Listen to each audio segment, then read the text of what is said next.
Welcome back to the Daily Drum on WHUR and Sirius XM Channel 141. I'm Harold Fisher. This is a Medical Monday conversation, and tonight we are having a difficult, candid, and very important discussion about an issue that impacts nearly 1 million families every year around the world. And here in the U.S., that number is almost 50,000. We're talking about suicide. Tomorrow, Tuesday, is World Suicide Prevention Day, and my guests know this issue all too well. Dr. Nicole Cutts is a clinical psychologist and certified executive coach. Takia Blackman is a suicide survivor and executive director and co-founder of Black People Die by Suicide too. And Dr. Rhonda Wood is a mental health advocate and board member of the National Alliance on Mental Health Illness for Prince George's County. Ladies, thank you so much for joining this conversation. Thank you for having us. I'm excited. Jesus. Oh, my gracious. Excuse me. Thank you so much. So thank you so much for coming. I really appreciate this conversation. I want to start first with you, Dr. Cutts. As I said, tomorrow is World Suicide Prevention Day. Talk to me about the sheer magnitude of suicide in the U.S. from your perspective. We're seeing these numbers grow, and they often don't reflect the number of people who have actually attempted or considered taking their life. Yeah. So when you look at current suicide data, yes, the numbers are growing around the world. The U.S. is not alone. Of other countries like the U.S., sometimes the economically stable countries, democratic countries, we rank fifth in about a list of 38 countries in terms of suicide. The country with the number one amount of suicides, the most suicides, is South Korea. And the country with the least amount is Greece. So, you can interpret that a lot of different ways, what contributes to that. But the numbers are rising. A lot of it has to do with economic pressures, political pressures, just the pressures of daily life, along with the lack of mental health access that a lot of folks experience, either due to economics or, as we'll discuss, due to stigma, due to how mental health is looked at versus physical health. So yes, it is a growing problem, but it is a preventable problem. And I guess, we're here to talk about that today. Absolutely. Dr. Wood, you were kind of nodding your head. Yes, completely in agreement with what Dr. Cutts said. Just about one, I believe it's a global problem. It's not something that's just local or in one particular community.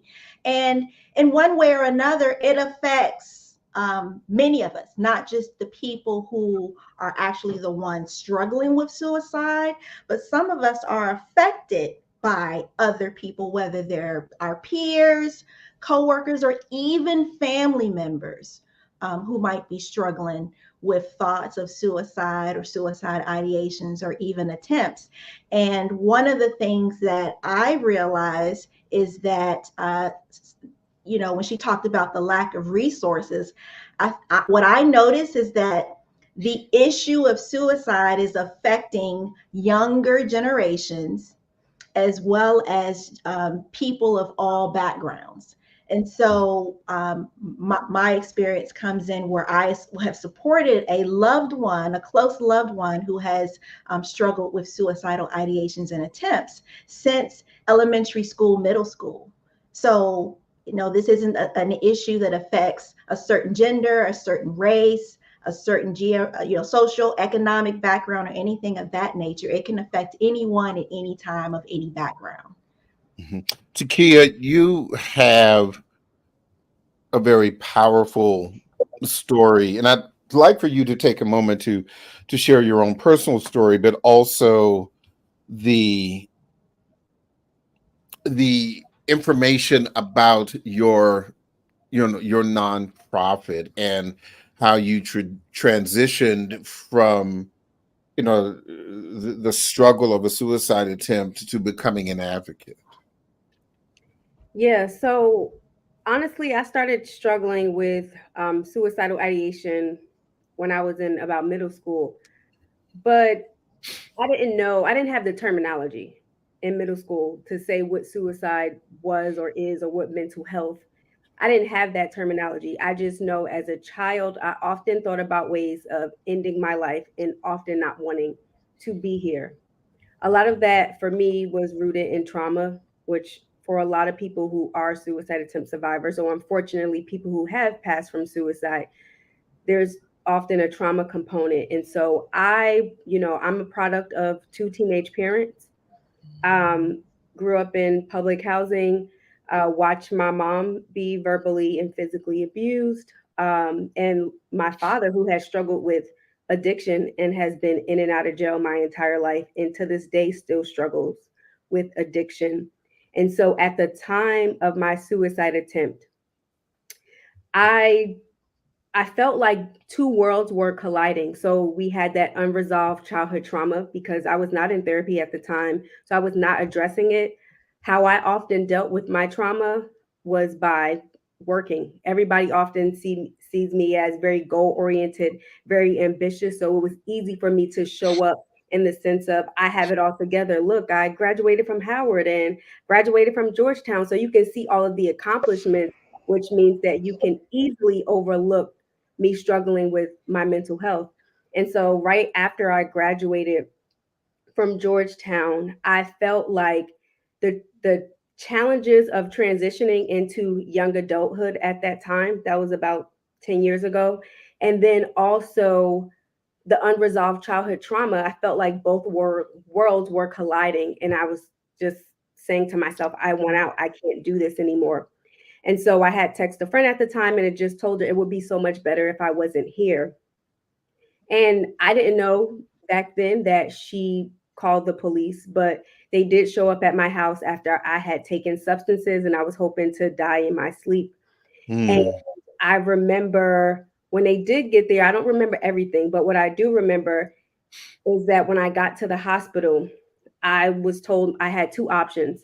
I could voluntarily commit myself to the hospital, which would, into the psychiatric unit, which would give me more control over the process, or they would commit me and it would make the process a little bit harder. I wasn't sure what I was signing up for, but I know when I got upstairs to the psychiatric unit, I immediately felt like I didn't belong in the sense of often talking about stigma. I've often thought that at the time, only people who struggle with their mental health are the people you might see who may be experiencing homelessness or they may be experiencing some sort of psychosis. And because that wasn't me, I remember telling the social worker, I don't belong here. I was like, I have this degree and I'm doing this in my career. And I remember, I would never forget, this was 9 years ago. She said to me, you're here because you haven't been doing a great job of taking care of your brain. If this were a heart issue, you would have to go to the cardiologist, wouldn't you? And it started to make sense in that moment because I'm like, well, I haven't been taking care of my brain. And so at that time, I was initially diagnosed with generalized anxiety disorder and major depressive disorder. And then so at the height of the pandemic, that diagnosis changed to bipolar disorder. And so I'm someone who is living with this diagnosis every single day. So, and we're talking about starting an organization. I think what makes it so powerful is in the sense that I'm not speaking from the standpoint of I have arrived, if you will. Like I'm still seeing my psychiatric nurse practitioner. I'm still going to therapy every week. I'm still using my wellness tools and making sure. So everything that I'm saying as an advocate, I am practicing daily. And so a lot of people do respond well to that because they're like, okay, you can have all of these things going on, but just because you don't look like you have a quote unquote mental illness, it's a spectrum and it looks differently on all of us. And then that's really what led me to starting or co-founding the organization. So people in general can see what living with the diagnosis looks like, but then also especially Black people as well. Dr. Cutts, listening to Takia's story, and it's a very powerful story. And again, Takia, thank you for being so honest and transparent, because I really think this conversation is important for laypersons who aren't having mental health struggles, may not have anyone in their family that they know, and I need to emphasize that they know are having mental health struggles, and they are asking, as they listen to this and other conversations, that they're having difficulty understanding, because mental health issues are, Dr. Cuts, very complex. It's not like a broken arm. It really isn't. You break your arm, you put it in a cast, you get it treated, you put it in a cast, and eventually, it heals. And if you focus on it, it can be just like new. Mental health is much more complex. From listening to what Takia was just sharing with us, what were you hearing about the journey that she has been on? I was hearing a story that is not uncommon. And I appreciate her candor, and I also have to add Yes. to that, as I'm not sitting here as, just the expert or the professional. I too have to be mindful of my mental health. I've been diagnosed with depression. I've been diagnosed with bipolar 2 disorder, which is some might say a milder form of bipolar. And I also have a thyroid problem, right? So I have to take my synthetic thyroid hormone every day, and I have to take my medication for depression on a daily basis, right? So it's really you're right, it's not like a broken arm, but it's also not dissimilar from diabetes. It's not dissimilar from a thyroid issue. It is a chronic condition that is treatable, right? But we do need to start realizing that the same way for my thyroid and for diabetes, our body is run by hormones and chemicals. And the same is true for disorders that are mental health disorders. And they all require maintenance and paying attention to. If I don't take my thyroid medication for a few days, I will get very sick and I will probably expire. Right. I was in denial about my depression for a long time, even as a mental health professional. Oh, I just need to exercise more. I need to work on my spirituality. I need to, I believe depression is real, but I don't really think I have it. There is something about it that lends us to be in a certain amount of denial, I think. But I finally just accepted that it's a part of my daily health regimen. I have to exercise. I have to eat right for my health in general, and I have to take certain medications, vitamins, etc. I'm blessed that my depression didn't take me to the point of suicidal acts or wanting to kill myself, but that doesn't mean that couldn't happen, and it can happen to anybody, as Dr. Woods was saying, essentially, in the beginning. And for Takia, you know, there is a tendency to be, I'm very smart, I have these degrees, it doesn't matter. It's a disorder just like diabetes, just like a cardiac disorder. And we need to look at it that way. We need to look at prevention as well as treatment. We need to look at maintenance. And I think that a program like this and others that I've been on, and with you, Harold, and other people, go a long way toward that. So that's what I think about that. And I'm glad that Takia is with us and is using her story and her experience to help other people. There is so much that I want to talk about, including some really simple questions to some complex issues. But I need you to please stay with us. We're going to take a very quick break, and we're going to remind our listeners that you can hear this and every edition of the Daily Drum Insight segment via podcast on WHUR.com. The original Quiet Storm is next on WHUR. I'm Harold Fisher. This conversation continues on Sirius XM channel 141 in just a few seconds. Welcome back to the Daily Drum on Sirius XM Channel 141. I'm Harold Fisher. This is a Medical Monday conversation ahead of World Suicide Prevention Day tomorrow. We continue with my guest, Dr. Nicole Cutts, a clinical psychologist and certified executive coach. Takia Blackman, a suicide survivor and executive director and co-founder of Black People Die by Suicide 2, and Dr. Rhonda Wood, a mental health advocate and board member of the National Alliance on Mental Health Illness for Prince George's County. Dr. Wood, and I can use my own experience to ask you this question. A year ago, a dear friend of mine lost her son to suicide, a beautiful young man, mid-20s, lieutenant commander in the U.S. Navy, graduate of the Naval Academy, always happy, just purchased a house, great relationship with his significant other, and he took his own life. And his mother and his stepfather are beautiful people. Met his father at the funeral, unfortunately. Seemed like a great guy in that really difficult moment. But when we look at situations where people have taken their own lives and those closest to them don't see the problem, why can't they see the problem? How can you see beyond a mask if the person who ultimately takes their own life is so successful at masking the issue?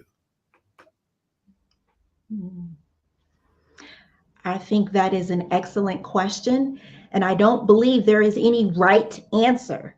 I don't believe there is any one sign. Oh, I missed that one sign. As Takia and Dr. Cutts alluded to, we have to understand that many mental health symptoms, so mental health symptoms, they look different from person to person. Many people who mask or hide what's really going on with them are high functioning, I think would probably be a more appropriate word. We don't look like or act like what we're dealing with our mental health challenges, whether it's depression, anxiety, PTSD, or even the suicidal thoughts and ideations. We sometimes expect people who struggle with different types of mental health symptoms, suicidal or not, we expect them to show it only outwardly. We expect them to maybe be downcast, isolated, nervous, or maybe even the opposite, show, fits of rage and things of that nature, when in reality, many people who hide and mask, they can go to work every day. They can get up every day. We expect them, they can't function. Many of them are high functioning. They will give the impression that they are okay, even when they're not. Head held high, huge smile on their face, showing all 32s, when in reality, beneath the surface, they are masking emotional pain. So what we've realized, even public figures, right? We know of some public figures who have died by suicide, who went to work, who were on TV. One of them was a Miss USA. Chelsea Chris went to work every day. Were there things that her coworkers missed? Her mother mentioned, she was high functioning and she was smart, as Takia alluded to. So there isn't any one sign. There isn't any particular geographical, makeup of a person who fits the stereotype of being suicidal. There may be signs. You may notice some differences, but even for the ones where we don't, it's not necessarily a reflection on the people that were around them. It's more, they went through great lengths to hide their pain. great lengths to hide their pain, because in many cases, suicidal ideations and attempts is about the level of pain that they are feeling. And because of what Takia mentioned in terms of, in many cases, is tied to some trauma, sometimes childhood trauma, or trauma that has been lingering for a long time. And unfortunately, many of us have had to live with this narrative of, we don't talk about those types of things, you know, or you know, many generations are, you know, they don't even believe in that. So for example, you know, you tell someone that, you know, you're struggling with your thoughts and things of that nature, they immediately trying to fix it, right? They're trying to figure out a way where it can go away, whether it's church or prayer or a big bowl of collard greens. You know, you'll feel better in a day or two. But understanding it sometimes it's about, you know, I am feeling this way. That, you know, I've been told that it's taboo to be open about it, be transparent about it, which is why these types of platforms and conversations are important, that we do this, that we have this candidness, that we stop trying to sweep things under the rug, because it is only affecting our healing journey. Many people don't even know what that healing journey is. So to answer your question in terms of, you know, what symptoms, what was missed and things of that nature, I think one thing that's important and needs to be freeing for family members or peers or friends, when someone does decide that is their course of action, they decide to die by suicide, I think a lot of times a lot of people feel a lot of guilt for being the person who's left behind, or feeling like maybe they missed something, or I could have done more, or what was it, or what didn't do. And I think in many cases there may not have been anything. Of course, you want to, you know, be direct if there's things that you notice that are completely off, completely, you know, different, whether it's in school, or where, hey, this person, hey, you know, is there something that I could do to help or support you? But I think that in a lot of cases where people really go out of their way to hide and mask, it's difficult to detect that they might be going through that level of pain. Takia, let me ask you, what are your thoughts about the masking?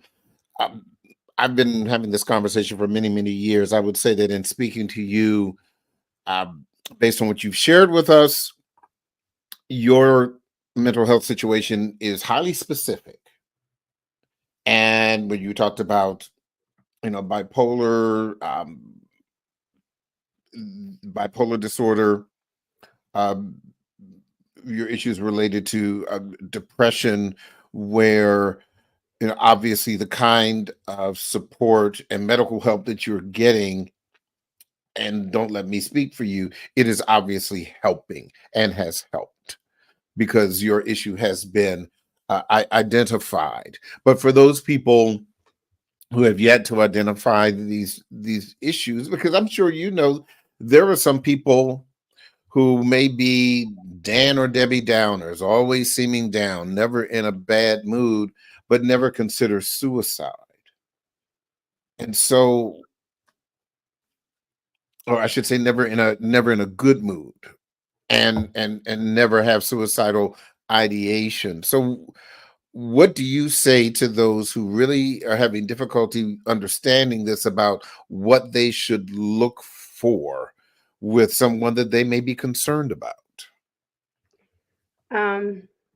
I think one of the things is noticing a change in behavior. So I'll use myself as an example. I am generally very bubbly, outgoing, social. And so everyone knows I'm big on my 5 a.m. workout classes. So if they start noticing, like, oh, Takia hasn't been going to her 5 a.m. workout classes, she's isolating. I'm pretty active on social media. She hasn't been as active. She's not answering her phone.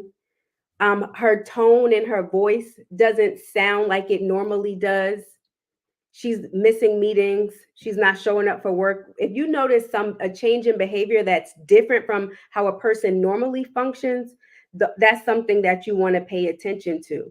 I know a lot of times, I'm a mental health first aid instructor, and I have heard a lot of times, sometimes when people suspect that someone is considering suicide, they tell me, I don't want to ask them because I don't want to put the thought in their head.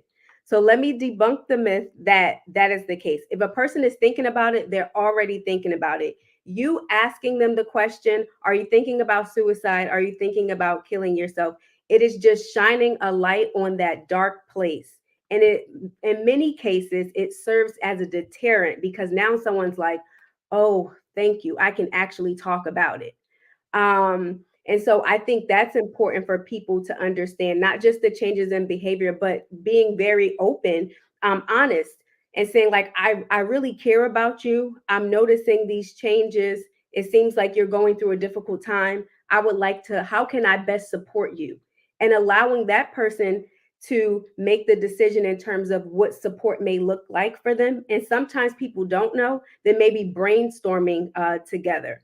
And so you mentioned, well, yes, it is working. It's this actually today makes 9 years that I've been working with the same therapist. So shout out to Dr. T. Okay.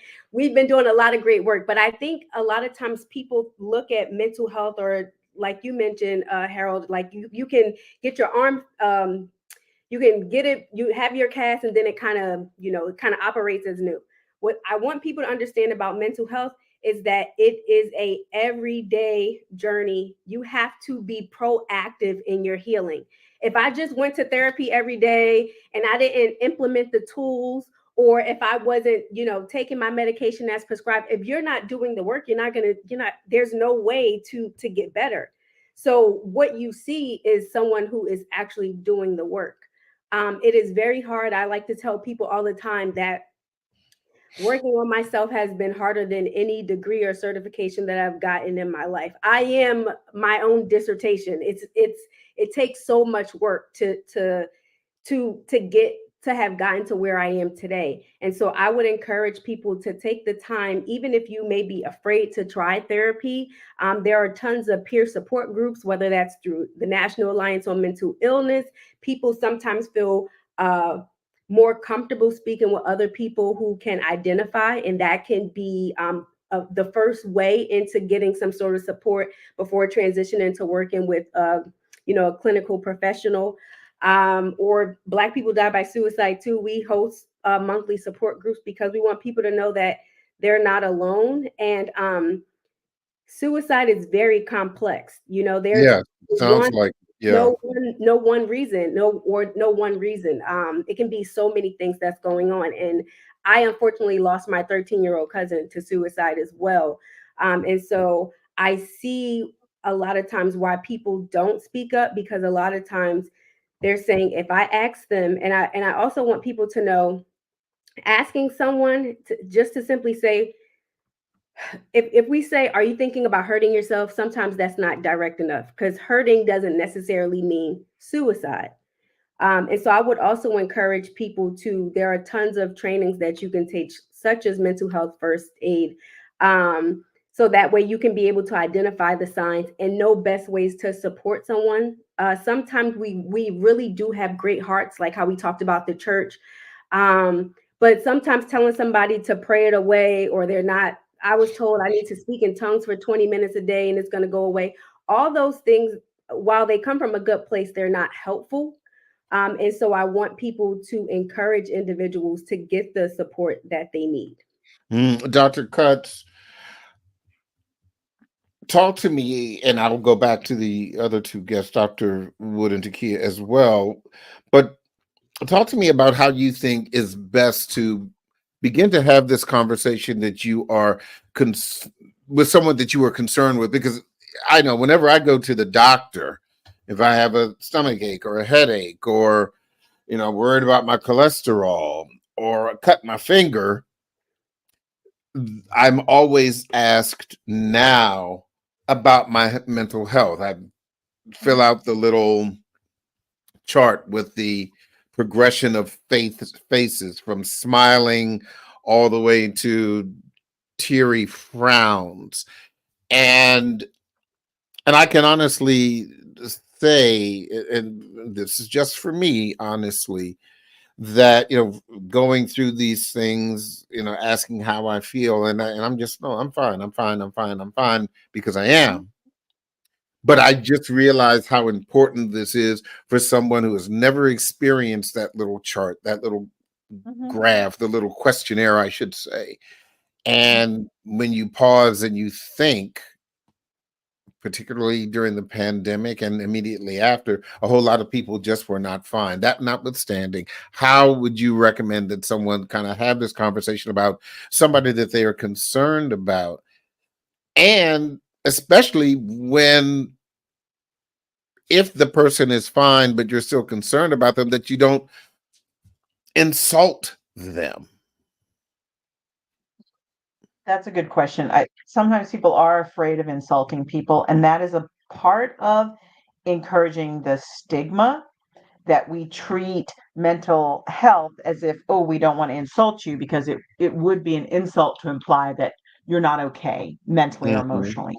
So we have to, it's like a lot of conversations that are difficult. You have to think about it, you have to be intentional. I like to provide my clients with straightforward type of solutions and interventions. So I would say don't overcomplicate it. You start off by saying, I'd like to talk to you because I'm concerned. I'm concerned, right? And then it's helpful if you can tell the person what it is that you have observed that's made you concerned, right? So you don't want to approach someone with an entire theory and I'm concerned because I think you are feeling da da da da da da. But to say I'm seeing these things, like Takia said, I've noticed that you haven't been showing up the way you normally do to workouts.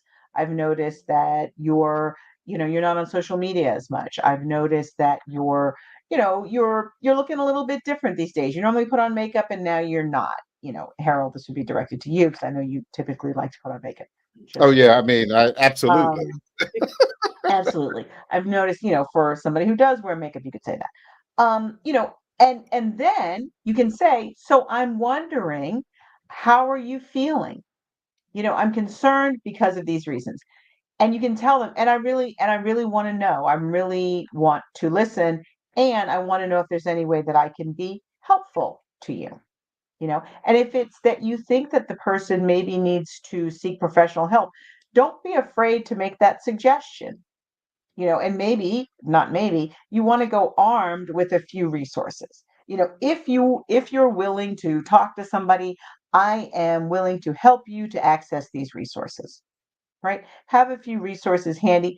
If the person does say, oh, what are you talking about? Oh, I don't fell down. Must be the poltergeist in my house. What are you talking? Then you can be gentle and sort of step back and tell them again your intention. I was talking to you about this because my intention was to offer an ear and some support, right? And to Takia's point, it is true. A lot of people think, you don't want to say, are you thinking of killing yourself or of harming yourself, or are you having any thoughts about suicide? But she's right. That's not true. It is okay to say that. And as a matter of fact, it can help the other person for you to normalize that this is something that can be said and that it can be talked about. So if you are concerned, if you're at that, you could say, you ask them directly, have you had thoughts about harming yourself or killing yourself? Are you having any thoughts about that? Right? Hmm. No, I'm not. Okay. Would you tell me if you are? I might. Well, I want you to know I Hmm. am somebody that you can tell these things to. And if you do think about it, here's some numbers, here's a hotline, and you can call me. So you go, and then if the person says thank you, and that I'm fine, it doesn't matter. You've still had the conversation, and they should know that you are a person that they can speak to in the future. And to Dr. Wood's point, you can only do your best, right? Hmm. The guilt that people suffer, when they have a loved one that has committed suicide. It's almost inevitable. It's almost unavoidable because it's just the nature of how we are. But you have to understand that you cannot get somebody well, you cannot make somebody sick. But what you can do is be there, you can offer support, you can have resources, and let them know that you are a person they can talk to. And here are, two other people, three other people that they can talk to in a situation like that. And I hope that that's helpful. Dr. Wood, let's talk about Black folks, and I also want Takia to chime in on this. It wasn't too terribly long ago that in mixed company of our folks, that when the issue of suicide came up, inevitably you would hear the phrase, "Yeah, we don't do that." That's something that white people do. Black folks don't kill themselves because of the struggles of our history in this country. We've come too far, done too much, etc., etc. We now know that that is not true. The largest increase in suicide is between Black youth between the ages of 10 and 19. And one of the shocking things is that Black children between 5 and 12 are twice as likely to die by suicide as their white peers. So how do we change not the narrative, but the conversation amongst ourselves about this issue? Because inevitably we are going to, in that mixed company, still have someone say, "Yeah, we don't do that," when we, in some cases, we do. Mhm. Right. Changing the conversation is first starts with being real, genuine, and authentic that this is a real issue. So that saying, "Oh, we don't do that," is obviously not true. Yes, we do. We see it regularly. So let's stop mentioning that. That's myth, and let's just debunk that. That's number one. Mhm. Number two, again, having the open, honest, transparent, vulnerable conversations. Not saying that needs to happen with everyone. You definitely have to be selective who you have those conversations with. If I'm a person who's having those symptoms, I'm looking for an environment that's safe, that's confidential, with someone who I can trust. Right? It has to be a conversation that I feel where I won't be judged. That the stigma of, I think a lot of the reason why people aren't more open about it is the fear of rejection and judgment. So a safe, confidential, no judgment space where I can have an open conversation with someone that I trust. Right? In addition to that, because suicide is affecting our younger generation, the environments where the younger generation are. So, for example, in schools, they need to be more educated about having spaces where they can go, but also the administrators, educators, teachers, whomever need to be able to notice when there's a problem. One of the things that I've personally experienced is sometimes the people in charge in the educational environment mistake a person struggling emotionally and mentally for behavior problems, which further it emasculates, it makes the situation worse, because then they're thinking, "Oh, I'm being punished." So now, instead of them being open and getting the help, they're being punished, and they're just making the situation worse. Now they're going to retreat. "Oh, now I don't have a place where I can talk about this." In the same way, church folks, I know Takia brought that up. In the same way, church should be a place where I can at least go and be open, get some good feedback, get some good resources or some guidance. But in some cases, not all cases, in some cases, there's also judgment there, or me feeling like there is something wrong with me spiritually. There's something wrong with my walk with God, my relationship. Maybe I'm not praying enough. I'm not praying hard enough. So sometimes church folk, even those who mean well, may in fact be making the situation worse by giving input that's not professional or not helpful. So what young people need, in my case, what my young person needed was to be seen and heard, not to try and fix, but let me, she needed empathy. She needed compassion. She needed the person listening to her to have some awareness and some education, as opposed to just let me try and fix this, or let me tell you what you need to do, or let me try and tell you what you're feeling. And that helps no one.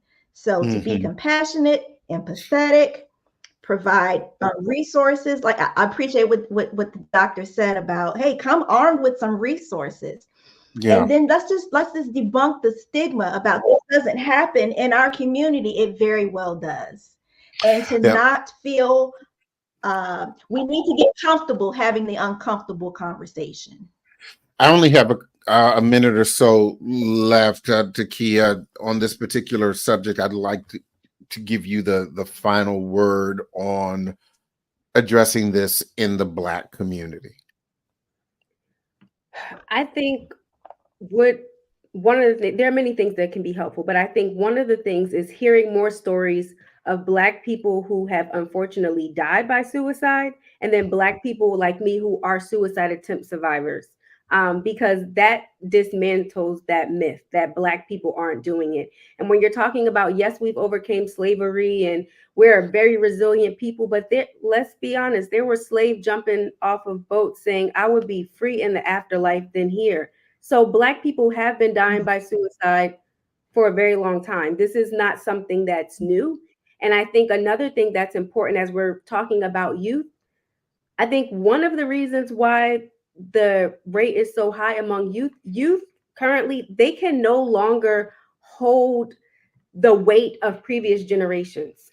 I think when we're talking about generational trauma and things being passed on, I think that has a lot to do with it. Black youth, you talking about things that have literally trickled down from previous generations, and Black youth can no longer carry it and do that. And so it's important that we are just simply having these conversations so that people can know that this does happen, and also to normalize the conversation as well.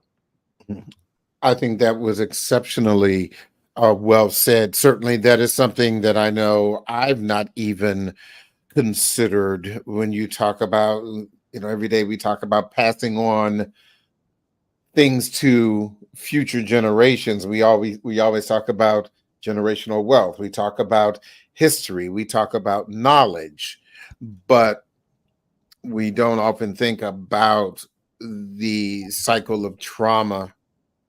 And as you said, the weight of these difficult things and how they can impact our children and our children's children. Takia, I think that was exceptionally well said. And let me just say, from a personal point, I am so glad that your voice is still here. Thank you. To share with us and to continue to edify the public on this really important issue. Dr. Cutts, Dr. Wood, thank you so much for being a part of this conversation as well. I really appreciate it. Thank you for That having is the Daily Drum for this Monday, September 9th. I'm Harold Fisher.